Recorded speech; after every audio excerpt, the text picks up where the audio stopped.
부를 축적하는 원리가 씨앗을 심고 기다리는 원리라는 것을 좀 더 일찍 알았더라면 아마 제 인생은 좀 더 좋은 방향으로 바뀌었을 겁니다.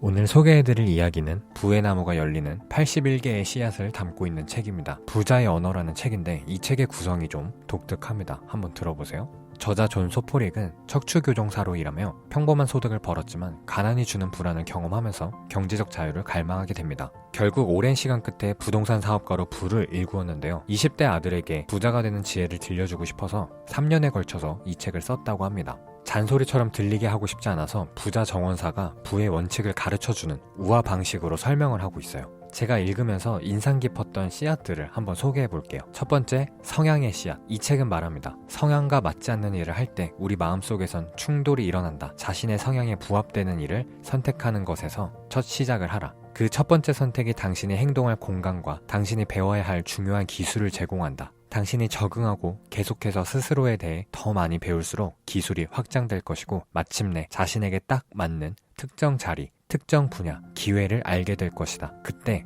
제대로라는 느낌이 올 것이다. 저 또한 이 씨앗을 굉장히 중요시합니다. 제대로라는 느낌이 왔을 때 사람들이 낼 수 있는 퍼포먼스는 엄청나거든요. 내 일을 하고 있다는 기쁨, 게다가 그 일이 자신에게 경제적인 만족까지 준다면 월요일이 너무 아름답겠죠. 저 또한 그렇습니다. 저는 물고기로 태어났는데 눈을 떠보니 태어난 곳이 산속이었습니다. 살기 위해 이것저것 많이 해봤고 어찌어찌 파닥거리며 살 수는 있었지만 늘 힘들었습니다. 그러나 열심히 파닥거려서 바다에 뛰어든 지금, 그러니까 제가 하고 있는 교육, 콘텐츠 제작 일은 제가 너무 즐겁고 제대로라는 느낌이 옵니다. 두 번째, 본질주의의 씨앗. 정원사는 말합니다. 내가 최고의 토마토를 열매 맺게 한 방법은 가지치기를 해주었기 때문이다. 나는 계속해서 열매 맺지 못하는 가지는 잘라주고 열매 맺은 가지만 남겨둔다. 이처럼 열매가 열리지 않는 나뭇가지들은 쳐내고 시간만 낭비하는 하찮고 일상적인 일들은 잘라내야 된다. 본질주의는 어떤 현상의 본질에 집중하는 것인데 내가 원하는 것 단 하나에 초점을 맞추는 것이고 그 하나에 시간과 에너지를 사용하는 것을 말합니다. 저도 생각이 많은 사람이라 하고 싶은 것들이 동시다발적으로 떠오릅니다. 또 거절을 잘하는 스타일도 아니어서 해야 하는 일들이 생겨나기도 하죠. 그럴 때마다 제가 하는 일들은 내가 어떤 것에 집중하고 있었는지 또 내가 원하는 것이 뭔지에 대해서 생각해봅니다. 어떤 가지에 탐스러운 토마토 열매가 열리고 있는지를 찾는 거죠. 목표를 고르고 그 목표에 온전히 집중하세요. 뭘 하지 않을지를 결정하는 게 뭘 할지 결정하는 것만큼이나 중요합니다. 세 번째, 수용의 씨앗. 이 책은 말합니다. 평범한 소득 수준으로는 돈을 모을 수 없다는 사실을 받아들여야 한다. 그 소득으로는 경제적 자유를 가질 수 없고 꿈의 집에서 살 수 없는 사실을 말이다. 반대로 고소득 직업이라면 스트레스가 많고 큰 문제를 해결해야 하고 부자가 되는데 매일의 희생을 겪어야 된다는 사실을 받아들여야 한다. 당신이 좋은 사람이므로 세상이 당신을 공정하게 대우해 주리라고 기대하는 것은 당신이 채식주의자이므로 황소가 당신을 공격하지 않으리라고 기대하는 것과 별반 다르지 않다. 받아들여라. 그리고 행동해라. 지금 이 순간에 어떤 일이 있든 당신이 선택한 것처럼 받아들여라. 이것이 당신의 삶을 기적적으로 변화시킬 것이다. 전염병이 전 세계적으로 돌고 있는 이때처럼 현실을 받아들이기 힘든 때는 또 없을 겁니다. 그런데 이 상황에서 우리가 뭘 할 수 있나요? 좌절하고 불안해하는 것은 어떠한 유익도 주지 않습니다. 그냥 받아들이는 겁니다. 뭐 별 수 없죠. 어쨌든 삶은 지속되니까.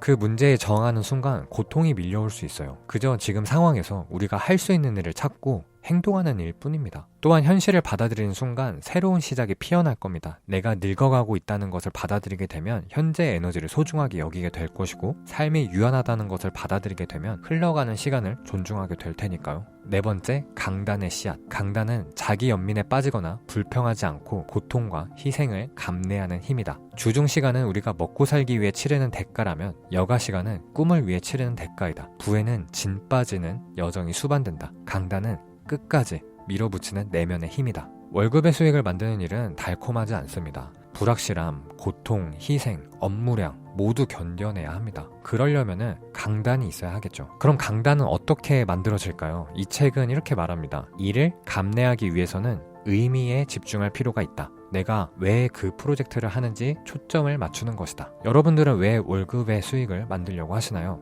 만약 단순히 이유가 지금 당장 돈이 부족해서 라면요, 아마 오래 하기 힘들 수 있어요. 왜냐면 처음에는 여러분이 기대하는 돈이 빠르게 벌리지 않거든요.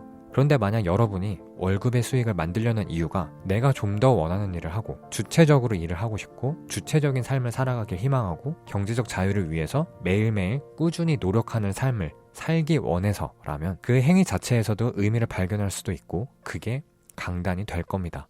그리고 그 강단은 곧 돈으로 이어지게 될 겁니다. 이 책에는 81가지의 인생 수업이 담겨져 있는데 그 중에 4개만 소개해봤습니다. 구체적인 실행 비법 이런 게 적혀있는 건 아니라 굉장히 큰 원칙들이 나열되어 있어요. 근데 저는 어떠한 특정 비법보다 원칙을 좀 더 중요시합니다. 왜냐면은 물고기를 잡아다 주면 하루를 살 수 있지만 물고기 잡는 방법을 가르쳐주면 평생을 먹고 살 수 있기 때문이죠.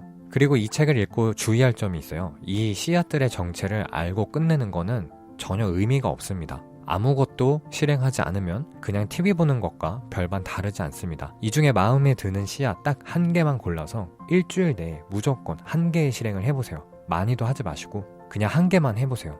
다른 80개는 어쩌고요. 어차피 그거 다 알아도 실행 안 할 거잖아요. 그리고 블로그든 인스타든 하나 정해서 그 씨앗 중 하나를 그곳에 일기를 하나 쓰세요. 그리고 이걸 맨날 반복하면요 인생이 드라마틱하게 바뀔 겁니다. 흙을 들춰보지도 마시고 씨앗을 빼서 다른 곳에 심지도 마세요. 그냥 오늘 씨앗을 심었다면 내일 할 일은 씨앗을 심는 일입니다. 제가 너무 요즘 실행에 대한 얘기만 하고 있는데 저는 계속 할 겁니다. 여러분이 진짜 시작할 때까지.